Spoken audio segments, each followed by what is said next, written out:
ከትላንት በስቲያ እሁድ አቦይ ስብሃት ነጋ የቀድሞ የህወሓት መስራች አባልና ሊቀመንበር ለአንድ የዩቲዩብ ቻናል ቃለ መጠይቅ ሰጥተው ነበር። በዚህ ቃለ መጠይቅ ላይ ያነሷቸውን ዋና ዋና ነጥቦች ለእናንተ እናቀርብላችኋለን። የዩቲዩብ ቻናላችንን ሰብስክራይብ ማድረጋችሁን አትርሱ። ሌሎች መረጃዎችም አሉ። ይሄን ቪዲዮ ላይክ በማድረግ እኛን ማድመጥ ጀምሩ። ይሄ ቃለ መጠይቅ ማለትም አቦይ ስብሃት ነጋ ሆራይዘን ፍሪ ሚዲያ ከተባለውና ማርያማዊት ከተባለች ግለሰብ ጋር ባደረጉት ቆይታ ላይ የተለያዩ ሐሳቦችን አንስተዋል። እነዚህም ሐሳቦች እንግዲህ በስፋት ሲናገሯቸው ቆይተዋል። ይሄ ቃለ መጠይቅ ለ2 ሰዓታት ያክል 2 ሰዓት ከ10 ደቂቃ ከተወሰኑ ሰከንዶች ጋር የቆየ ቃለ መጠይቅ ነው። በዚህ ቃለ መጠይቅ ላይ ከኋላው ማለትም ድሮ ከነበረው የህወሓት ታሪክ አንስተው እስከ ዛሬ ጉዳዮች ድረስ ማብራሪያ ሰጥተዋል። በዚህ ቃለ መጠይቅ ላይ እንግዲህ ምን ብለዋል የሚለውን አብረን የምናየው ይሆናል። በርካታ ሚዲያዎች ያተኮሩት በጠቅላይ ሚኒስትር አብይ አህመድ ወደ ስልጣን አመጣጥ ላይ ነው። በርካታ ሚዲያዎች በአቦይ ስብሃት ቃለ መጠይቅ ዙሪያ የሰሯቸውን ዜናዎች ለማየት ችለናል። እነዚህ ዜናዎች በዋናነት ጠቅላይ ሚኒስትሩ ላይ ያተኮሩ ናቸው። ከዚህ ባለፈ ግን እርሳቸው አንዳንድ ያነሷቸው ሐሳቦች ላይ ትኩረት አልሰጡም ማለት ይቻላል። እኛ እንግዲህ እነዚህን ትኩረት አልተሰጣቸውም ብለን ያምንባቸውን ጉዳዮች ነው ለእናንተ የምናቀርበው። በመጀመሪያ እንግዲህ ስለ ብልጽግና ፓርቲና ስለ ጠቅላይ ሚኒስትሩ ተጠይቀው ነበረ። ስለ ብልጽግና ፓርቲ እንግዲህ የመለሱትን ወደ በኋላ ላይ የምናነሳው ሆኖ በአሁኑ ሰዓት ኢትዮጵያ ውስጥ የኢትዮጵያ ጠቅላይ ሚኒስትር አለ እንዴ ሲሉ ይጠይቃሉ። ሰውየው ኢትዮጵያዊነት የለውም እንኳን ጠቅላይ ሚኒስትር ሊሆን ሲሉ ጠቅላይ ሚኒስትር አብይ አህመድም በእጅጉ ወቅሰዋቸዋል።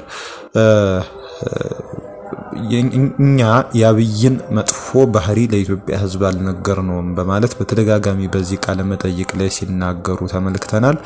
ይህም ባለመንገራችን ምክንያት በርካታ ደጋፊ አብይ ሊያፈራ ችሏል በማለት ነው እንግዲህ ሲናገሩ የነበሩት። ብልጽግና የፖለቲካ ፓርቲ አይደለም፣ የሌቦችና የኪራይ ሰብሳቢዎች ስብስብ ነው። በኢትዮጵያ ውስጥ ብዙ ፓርቲዎች ነን የሚሉ አሉ፣ ነገር ግን ፓርቲዎች አይደሉም በማለት ተናግረዋል። እዚህ ላይ እንግዲህ ስለ ፓርቲ ጉዳይ ሲነሳ በዓለም አቀፍ ደረጃ የካፒታሊስት ስልተ ምርት የሚባለው ወይም ርዕዮተ ዓለም ተብሎ የሚጠቀሰው አስተሳሰብ ወይም ሀዲዮት ባለበት ሁኔታ 2 ፓርቲዎች ነው ሊኖሩ የሚችሉት፣ የሌበር እና የቡርዥዋ ፓርቲ ነው ሊኖር የሚችለው ሲሉ ይናገራሉ። እንግዲህ ይሄ መነሻቸው ከግራ የፖለቲካ ትንታኔ የተነሳ ነው። እንግዲህ አቦይ ስብሃት በግራ ዘመን የመጡ ናቸው። በዚህ ቃለ መጠይቅ ላይ እንደተናገሩት ከሆነ በጣም የግራ መጽሐፍትን ወይም ደግሞ የሌፍቲስት መጽሐፎችን ያነቡ እንደነበረ ይናገራሉ ማለት ነው። እናም በአሁኑ ሰዓት ፓርቲዎች የሉም፣ ፊናቸውን ያለዩ ፓርቲዎች ናቸው ያሉት በማለት ነው እንግዲህ አቦይ ስብሃት እንግዲህ በዚህ ቃለ መጠይቃቸው ላይ የተናገሩት። አብይ እኔ ነብይ ነኝ ብሏል ብለውም ተናግረዋል። እርሳቸው እንግዲህ ይሄን ያለበትን ወይም ይሄን ጠቅላይ ሚኒስትሩ የጠቀሰበት ያሉበት መጽሐፍ በዚህ ቃለ መጠይቃቸው ላይ ተናግረዋል። ነገር ግን ይሄን መጽሐፍ ማግኘት አልቻልንም። ዘ ሉም ኦፍ ታይም የሚል መጽሐፍ ነው የጠቀሱት። በዚህ መጽሐፍ ላይ አብይ እኔ ነብይ ነኝ ብሎ ተናግሯል ሲሉ ነው እንግዲህ የተናገሩት። ወደ ጀነራል ጻድቃን ገብረተንሳይ ጉዳይ ሲያመሩ ጀነራል ጻድቃን ገብረተንሳይ በክፍፍል ወቅት ማለትም በ1993 የህወሓት የውስጥ ክፍፍል ጊዜ በሲአይኤ ተቀጥሮ ነበረ። ይሄውም የተቀጠረውም በአምባሳደር ቲቦር ናዥ የአምባሳደርነት ዘመን ነው ሲሉ ተናግረዋል። ከዚህም ባለፈ እንግዲህ የጻድቃን የሲአይኤ ሰላይነትን የሚያረጋግጥ ወደ 300 ገጽ የሚሆን ሰነድ ተሰጥቶኝ አይቸው ነበረ። ይሄውም ተመልምሎ ይሰራ እንደነበረና ከዚህም ጋር በተገናኘ እኔ በአካል ሁሉ ሂጄ ጠይቄው ለምን እንደዚህ ሲአይኤ ሰላይ ለመሆን ወሰንክ ብዬ ስናገረው ክዶ እንደተከራከረኝ አስታውሳለሁ ሲሉ ተናግረዋል።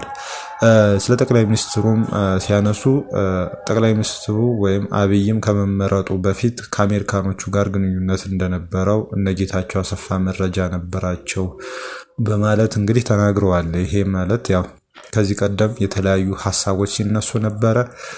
ጠቅላይ ሚኒስትሩ ከአሜሪካ መንግስት ስፔሻሊም ከሲአይኤ እና ከስቴት ዲፓርትመንት ጋር ጠቅላይ ሚኒስትር ከመሆናቸው በፊት ግንኙነት ነበራቸው፣ አሜሪካኖቹም ኢንዶርስ አድርገዋቸዋል የሚል ሀሳብ ሲነሳ ነበር።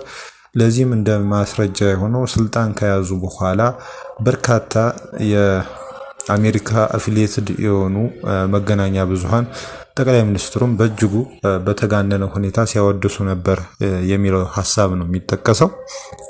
እናም ስብሃት ነጋ እንደዛ እያሉ ነው ጠቅላይ ሚኒስትሩ የአሜሪካ ጋር ግንኙነት ነበረው ስልጣን ከመያዙ በፊት በማለት እንግዲህ አመልክተዋል።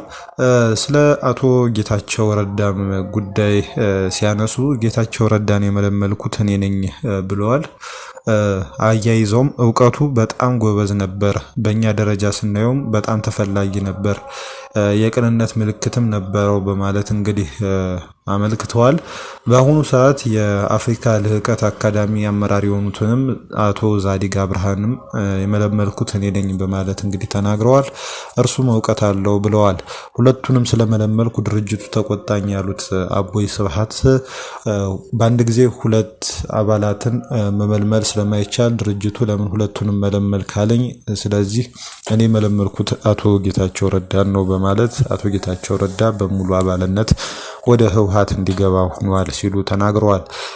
በዚህ ጉዳይ ዙሪያ እንግዲህ ማለትም አቶ ጌታቸው ረዳን በመመልመላቸው ዙሪያ ይጸጸታሉ ወይ በማለት በዩቲዩብ ቻናል በሆራይዘን ፍሪ ሚዲያ ዩቲዩብ ቻናል ዋና አዘጋጅ በሆነችው በማርያማዊት ዘንድ ጥያቄ ቀርቦላቸው ነበረ። እርሳቸውም ሲመልሱ ጌታቸው ረዳን በመመልመሌ አልጸጸትም፣ ምክንያቱም እርሱም ባልመለምል ከእርሱ የባሱ ሰዎች ነበሩ የሚመጡት ሲሉ ተናግረዋል ማለት ነው። በሌላ በኩል ደግሞ በአሁኑ ሰዓት ህወሓት ሳይሆን ኢህአዴግ ነው አብይን ለኢትዮጵያ ህዝብ ጥሎበት ሄደው ሲሉ ተናግረዋል። እንግዲህ ከዚህ ቀደም ያው ህወሓት ነው አብይን መርጦ ጥሎብን ሄደው የሚልም ሀሳብ በተቃዋሚዎች ዘንድ ሲንሸራሸር ነበር። አሁን አቦይ ስብሃት ደግሞ ኢህአዴግ ነው መርጦ ትቶት ሄደው እንጂ ህወሓት አይደለም ብለዋል።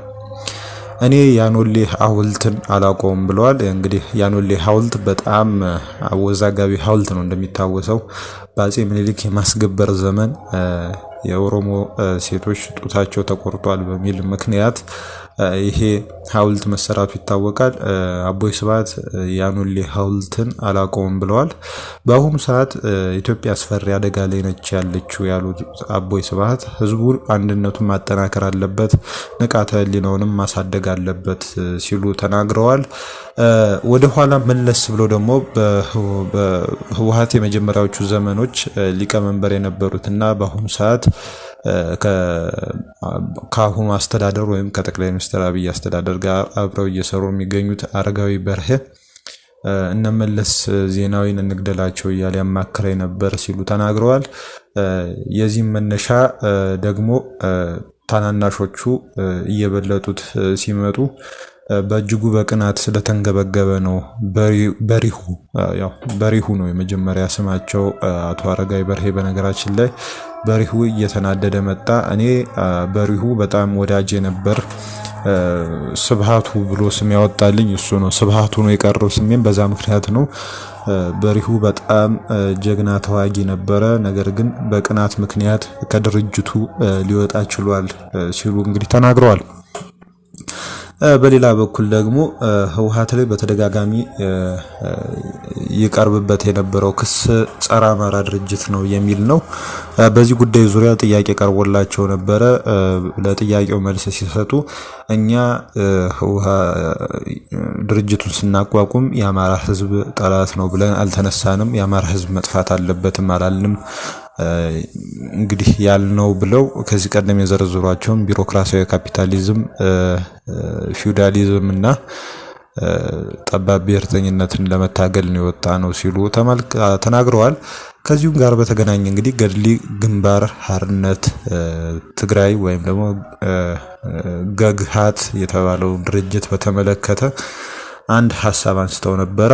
የድርጅቱ መሪ ዮሐንስ ተክለሃይማኖት ወዳጅ ነበረ እና ምንድነው ወሃድ ቀጠሮ ይዘን ተገናኝተን ነበረ። ሁለቱም ድርጅቶች ማለት ነው። ያኔ ተሃት ነው የነበረው፣ ተጋድሎ ሓርነት ህዝብ ትግራይ ነው የነበረው ህወሓት። እናም ሁለቱ ድርጅቶች እንዲዋሃዱ በአንድ ቦታ ቀጠሮ ተይዞ ነበረ። ሆኖም ግን የግግሃት አመራሮች የሸዋ አማራ ዋና ጠላታችን ነው በማለታቸውና አቋም በመውሰዳቸው ምክንያት ባሉበት ቦታ ደምስሰናቸዋል ብለዋል። ያው ደምስሰናቸዋል ማለት ያው ገድለናቸዋል ማለት ነው እና ከዚህ ቀደም በህወሓት ላይ በግግሃት አመራሮችን ጨርሷል የሚባለውን ነገር አቦይ ስብሃት እንግዲህ አፌርሜሽን ሰጥተውታል ማለት ነው እና ሲስተባበል ነበር በብዙዎች ዘንድ ማለት በብዙዎች የህወሓት አመራሮችና ደጋፊዎች ዘንድ የግግሃት አመራሮችን እኛ አልገደልንም የሚል ሐሳብ ሲቀርብ ነበር። ሆኖም ግን አቦይ ስብሃት አሁን ማረጋገጫ ሰጥተውበታል ማለት ነው። ስለ ጽምዶ አንስተዋል። አቦይ ስብሃት ጽምዶ በህገ መንግስቱ መሰረት እንጂ ህገ መንግስቱን በሚጥስ መልኩ መሆን የለበትም ብለዋል። ከውጭ ሀገር ጋር ጽምዶ መፍጠር አያስፈልግም ሲሉ በአሁኑ ሰዓት ከኤርትራ ጋር ያለውን የጽምዶ ሂደት እንግዲህ ኮንነዋል ማለት ነው። የህወሓት የነፍስ አባት ናቸው የሚባልላቸው አቦይ ስብሃት ማለት ነው። ኢትዮጵያ ካልዳነች ማንም ብሔር ብቻውን አይድንም ያሉ ሲሆን ከድንበር ተሻጋሪ የጥምረት ወይም የጽምዶ አካሄድ ግን ለአገሪቱ ተመካሪ ያልሆነ ነው። ይሄውም አገሪቱን ገፍቶ ወደ ባልካናይዜሽን ፕሮሰስ ወይም ዩጎዝላቪያ እንደተበታተነችው አይነት ሁኔታ ሊፈጥር ይችላል ሲሉ ተናግረዋል ማለት ነው። እንግዲህ ከሞላ ጎደል የሁለት ሰዓታቱን ቃለ መጠይቅ በዚህ መልኩ አጤራግነው አውጥተነዋል። እናንተም በዚህ ዙሪያ እርሳቸው ባነሷቸው ጉዳዮች ዙሪያ አስተያየት ካላችሁ እንግዲህ ኮሜንት ቦክሱ ላይ ማስቀመጥ ትችላላችሁ ማለት ነው። ወደ ሌሎች ጉዳዮች እናልፋለን። የትግራይ የሰላምና የለውጥ ምክር ቤት በፌስቡክ ገጹ ላይ የለጠፈው መልእክት በእጅጉ አነጋጋሪ ሆኗል። በፌስቡክ ገጹ ላይ ያሰፈረው መልእክት ምንድነው? የህወሓት ቡድን ከፈረሰ በኋላ በትግራይ ለሚደረገው የሰላምና የማረጋጋት ስርዓት አስመልክቶ በሁለት ዙር የአሰልጣኞች ስልጠና ይሰጣል የሚል ነው እና ይሄ ምንድነው ማለት ህወሓት በአጭር ጊዜ ይወገዳል ወይስ በአጭር ጊዜ ጦርነት ተቀስቅሶ የህወሓት መጨረሻ ይሆናል የሚል ግምገማ በምክር ቤት ውስጥ አለ ወይ የሚል ጥያቄ እንዲነሳ ምክንያት ሆኗል። ከማክሰኞ ከዛሬ ጀምሮ የመጀመሪያው ዙር ስልጠና ከደቡባዊ ምስራቅ ከመቀለ ከምስራቅ ከተንቤንና ከአዲስ አበባ ዞኖች ለመጡ አስተባባሪዎች የሚሰጥ ነው ተብሏል። በቀጣይ ደግሞ በሁለተኛው ዙር ከዚህ በላይ ከተጠቀሱት በአንደኛው ዙር ያልተገኙ አስተባባሪዎችን ጨምሮ ከማዕከላዊ ዞን ከሰሜን ምዕራብ ዞን እና ከምዕራብ ዞን ለመጡ አስተባባሪዎች ስልጠና ይሰጣል ተብሏል። ይሄ ስልጠና እንግዲህ የሰላምና ማረጋጋት ሂደት ለማድረግ ወይም ደግሞ ለማከናወን ከህወሓት ውድቀት በኋላ የታሰበ ስለመሆኑ ነው የተነገረ ያለው። እንግዲህ የምክር ቤቱን ግምገማ እንግዲህ አብረን የምናየው ይሆናል። በአጭር ጊዜ ውስጥ ህወሓት ይወድቃል የሚል ግምገማም ካለና እነሱ እንዳሰቡት ህወሓት ወድቆ ካየነው እንግዲህ ግምገማቸው ፍሬ አፍርቷል ማለት ነው እንላለን ማለት ነው። ነገር ግን ይሄ መልእክት በማህበራዊ ሚዲያ ተጠቃሚዎች ዘንድ እጅግ በጣም አነጋጋሪ ጉዳይን ፈጥሯል ማለት ነው። የህወሓት ቃል አቀባይ የሆኑት አቶ ሚካኤል አስገዶም በፌስቡክ ገጻቸው ላይ ፈሪ 10 በትር ይይዛል የሚል ጽሁፍ አሰራጭተው ነበር። ጽሁፋቸው እንግዲህ ጄኖሳይደር አብይ አህመድና ተባባሪዎቹ የህዝቦች ፍትሃዊ ጥያቄዎች ለመጨፍለቅና አንገቱን ደፍቶ እንዲገዛ ለማድረግ አገሪቷን በሐራጅ ሸጦም ቢሆን የተወሰኑ ለውጊያ የሚያገለግሉ ጋጋታ ሸምቷል፣ ያረጁም ጠግኗል በማለት ተናግረዋል። ይህንን ያህል መሳሪያ የሚሸምተው የሚወጋው የውጭ ኃይል ስላለ ሳይሆን የህዝቦች ጥያቄ በኃይል ለመደፍጠጥ ከዚህ ካለፈ ህዝቡን ለመጨፍጨፍ ነው ብለዋል። ይህንን ፍላጎት በተግባርም በሁሉም ክልሎች በቤተ እምነቶችም ጭምር እያደረገው ነው ሲሉ አመልክተዋል። የጄኖሳይደር አብይ አህመድ ሚዲያዎች ደግሞ ምድሩም ሰማዩም የኛ እያሉ ነው። አዎ የእናንተ ነው። በሰማይም ህዝቡን እየጨፈጨፋችሁት ነው። በምድርም ተመሳሳይ፣ በምድርና በሰማይም ከህዝባችሁ ጦርነት ገጥማችሁ ታላቅ ድል ማስመዝገብ ከጀመራችሁ 4 ተከታታይ ዓመታት አስቆጥራችኋል በማለት እንግዲህ ነቀፌታቸውን አቅርበዋል። ከታጠቀ ጠላት ገጥማችሁ ያሸነፋችሁት ኃይል ግን አይተን አናውቅም፣ በቃ እኩያችሁ ሰላማዊ ህዝብ ነው ብለዋል። ፈሪ 10 ብትር ይይዛል እንደሚሉት ህዝቦችን የሚያሰልፍ ዓላማ ሳትታጥቁ ብዙ መሳሪያ በመታጠቅ የሚመጣ ለውጥ አለ ብላችሁ የምታስቡ ዘመናዊ ደናቁርት ናችኋል በማለት ነው እንግዲህ የመንግስትን ከፍተኛ አመራሮች የወቀሱት ማለት ነው። እውነታው ግን የመሳሪያ ጋጋታ ቢኖራችሁም ህዝቡ ግን ካጠገባችሁ የለም፣ በብዙ ኪሎ ሜትሮች ርቋችኋል። እናም በስተመጨረሻ ይህን የጠመንጃ ጋጋታ ከእናንተ እጅ አይኖርም፣ ህዝባዊ ዓላማ ያነገበ ኃይል ነው የሚታጠቀው በማለት እንግዲህ ተናግረዋል። ለዚህ ማረጋገጫ ደግሞ 2013 ዓ.ም በቲዲኤፍ የተማረኩ ሜካናይዝድ ትጥቆች የቅርብ ጊዜ ትውስታችን ናቸው። አሁን የምትተማመኑባቸው ቴክኖሎጂዎች ነገ ጧት ተመልሰው አናታችሁ ላይ እንደሚዘንቡ መጠራጠር አያስፈልግም፣ ታሪክ ራሱን ይደግማል ሲሉ ነው እንግዲህ ያመለከቱት ማለት ነው። አቶ ሚካኤል ከቅርብ ጊዜ ወዲህ በጣም ነቀፌታ የተሞላባቸው ጽሁፎችን ወይም የፌስቡክ ልጥፎችን በይፋዊ የፌስቡክ ገጻቸው ላይ እያጋሩ ይገኛሉ። አማኑኤል አሰፋን በተመሳሳይ አልፎ አልፎ አንዳንድ ጽሁፎችን ሲያጋሩ አይተናል። እንግዲህ በተመሳሳይ ሁኔታ በጣም ተች የሆኑ ጽሁፎች ናቸው ሲሰራጩ ያስተዋል ናቸው ማለት ነው። በሌላ በኩል ደግሞ ከትላንት በስቲያ አዳማ ስብሰባ ነበረ። ይኸውም ስብሰባ እንግዲህ የትግራይ ሰላም ኃይል የሚባለው ከፍተኛ አመራሮች ሌተና ጀነራል ጻድቃን ገብረትንሳኤን ጨምሮ በመከላከያ ሰራዊት ከፍተኛ አዛዦች መካከል የተደረገ ነው። በሁለቱም ውይይት እና ውሳኔ መሰረት ጦርነቱ እንዲጀመር ተወስኗል ተብሏል። የነ ሌተና ጀነራል ጻድቃን በቀጥታም ሆነ በተዘዋዋሪ የሚመሯቸው ታጣቂዎች ማለትም የትግራይ ሰላም ኃይል አባላት የመከላከያ ዩኒፎርም ለብሰው መከላከያን እንዲቀላቀሉ ተወስኗል ተብሏል። ይህን ተከትሎ ማምሻውን ሰፊ ቁጥር ያለው ጦር ወደ አብዓላ ማለትም ወደ አፋር ክልል ሲገባ ስለማምሸቱ ተነግሯል። ጦርነቱ ሊጀመር ነው ያሉ የአብዓላ ነዋሪዎችም ወደ ሰመራ መሸሽ ጀምረዋል ተብሏል። እንግዲህ የጦርነት ስጋት ስለተፈጠረ ማለት ነው። እንግዲህ በቅርብ ቀናት ውስጥ ያሉትን ክስተቶች እንግዲህ አብረን የምናያቸው ይሆናል። ጀነራል ባጫ ደበሌን በተመለከተ አንድ ሐሳብ ተነስቷል። ውጊያውን አናንዛዛውም ሲሉ ተናግረዋል። ሱዳኖች ጦርነት ይጀምራሉ ብለው ካሰቡ አናንዛዛውም ሲሉ ተናግረዋል። የሱዳን መንግስት በራሱ ጦርነት ነው ያለው። የሱዳን መንግስት የራሱን ጦርነት ሳይጨርስ ወደ ኢትዮጵያ የሚያልፍ ከሆነ እድሜው አጭር ነው ይጠፋል ያሉት ባጫ ደበሌ የኢትዮጵያ መንግስት ያለውን ሙሉ አቅምና ኃይሉን ተጠቅሞ መጨረስ ነው የሚፈልገው፣ እንደ በፊቱ የሚንዛዛበት ምክንያት የለም ብለዋል። ጀመርክ በአጭር ጊዜ መጨረስ ነው፣ እንደ በፊቱ ምሽግ ይዘህ ደጀን ይዘህ እረፍት አድርገህ እንደገና ላደራጅ ወዘተ በሚል የምትሮጥበት አይደለም፣ ውጊያው በቴክኖሎጂ ነው ሲሉ ከቢቢሲ ጋር በነበራቸው ቆይታ ላይ አመልክተዋል ማለት ነው። ሌላም ጽሁፍም ጽፈዋል ተብሏል። እንግዲህ የኢትዮጵያን ብሔራዊ ደህንነት ስጋቶች አጉልቶ የሚያሳይ ጽሁፍ በትናንትናው ዕለት አውጥተዋል ተብሏል። የኤርትራ መንግስትና ህወሓት አንጃ ፈጥረዋል ባሉት አደገኛ ጥምረት ላይ ከባድ ትችት ነው የሰነዘሩት። ይህ ጽሁፍ ኢትዮጵያ ከፕሪቶሪያው የሰላም ስምምነት ወዲህ ለ2 ዓመታት ያሳየችው ስትራቴጂካዊ ትዕግስት እያበቃለት መሆኑን በማስጠንቀቅ ዓለም አቀፉ ማህበረሰብ ለጉዳዩ አስቸኳይ ትኩረት እንዲሰጠው ያሳሰበ ጽሁፍ ነው።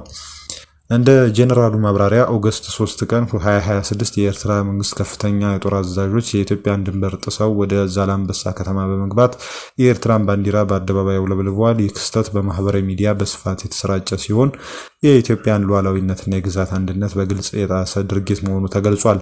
ከዚህም ባሻገር ከ3 ቀናት በኋላ ነሐሴ 6 ቀን 2026 ታንኮችንና ከባድ የጦር መሳሪያዎችን ያካተተ የኤርትራ ጦር ወደ ሰሜን ኢትዮጵያ በተለይም ወደ ትግራይ ክልል መግባቱን ጽሑፉ አመልክቷል። እነዚህ ድርጊቶች በነጠላ ክስተቶች የሚወሰኑ ሳይሆኑ የኤርትራ መንግስትና በህወሓት ውስጥ የሚገኝ ጽንፈኛ ያሉት አንጃ ጽምዶ በሚል ስያሜ የፈጠሩት ጥምረት አካል መሆኑ ተመላክቷል። ይህ የህወሓት አንጃ በፌዴራል መንግስቱ ላይ ወታደራዊ ጥቃት ለመክፈት ዝግጅት ማጠናቀቁን በአደባባይ ያወጀ ሲሆን የውጭ ኃይሎች ድጋፍን እንደ ፖለቲካዊ ህልውና ዋስትና እየቆጠረ ይገኛል ብለዋል።